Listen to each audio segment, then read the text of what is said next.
back out at Saturday night's location. I'm going to have a better look round. And this time I don't have any of those microphones attached to the camera. So if we do get any vocalisations, maybe we'll get a better recording of it. But the main job here tonight is simply look for any clues as to any possible presence of a large cat. But as you can see, the undergrowth is well up, so I think we'll be focusing on the trees. So far it's all quiet. I'm just seeing a few examples of roe deer scrapes on trees, but nothing else. I think we'll head off that way, follow that trail there.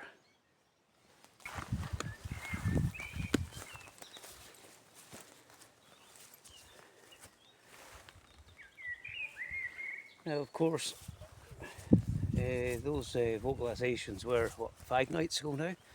So if it was indeed a cat, it may not be here anymore. It may have moved on. But what I'm considering to do is,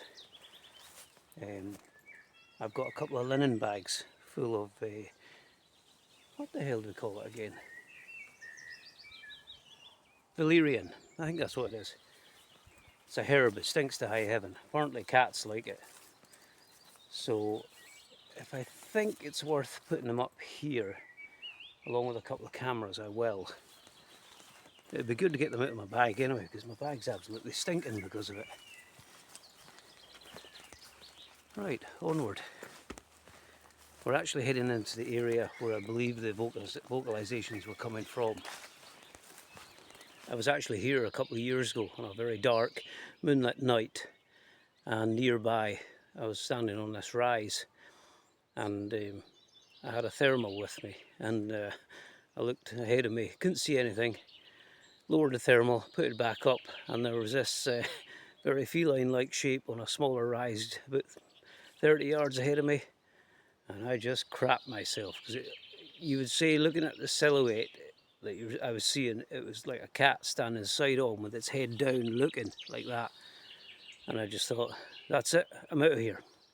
So I beat a retreat, and a little bit away then later on, I'm still in this area, I saw eye shine caught by the moonlight, so that was quite an eventful night.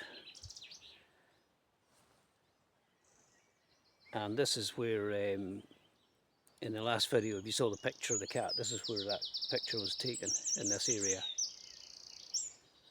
So there has been activity here in the past. Nothing that I'm aware of recently though. Now the undergrowth is quite dense around here just now, so if anything of interest is in the area, I'm hoping that it might take exception to my presence and make itself known, though not too closely, of course. Now, this camera might not pick this up very well, but that looks like a toe, possibly one there, and that could be a pad. But it's not very distinct, but I think that's looking like just one lobe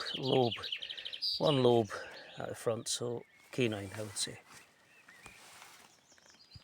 Let's move on. Right, let's have a look around these trees and see if we can find any scratch marks, or what could potentially be scratch marks. This is all up to my waist here. Could be anything hiding in here, but I hope it isn't. Let's get back to the trees.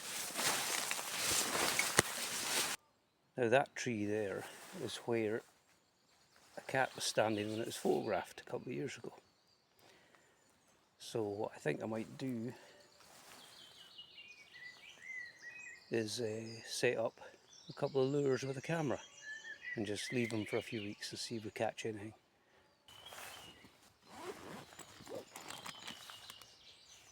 Stinking.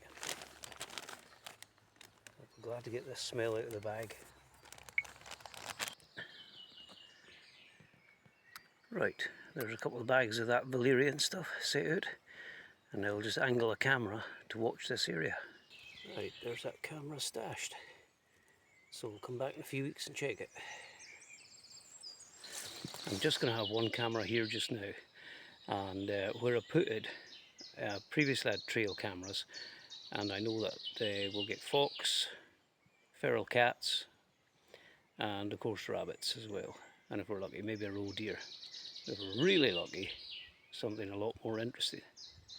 So I'm going to be keeping my ears open and making inquiries to see if anyone's heard or seen anything in the area. If they have, then I'll maybe look to increase the number of cameras. Until then, I'm just going to have a look around some more areas of the forest and just look for any potential indication of something being here that we'd be interested in. But I think that's probably it for the video, unless I discover something, in which case I will be back.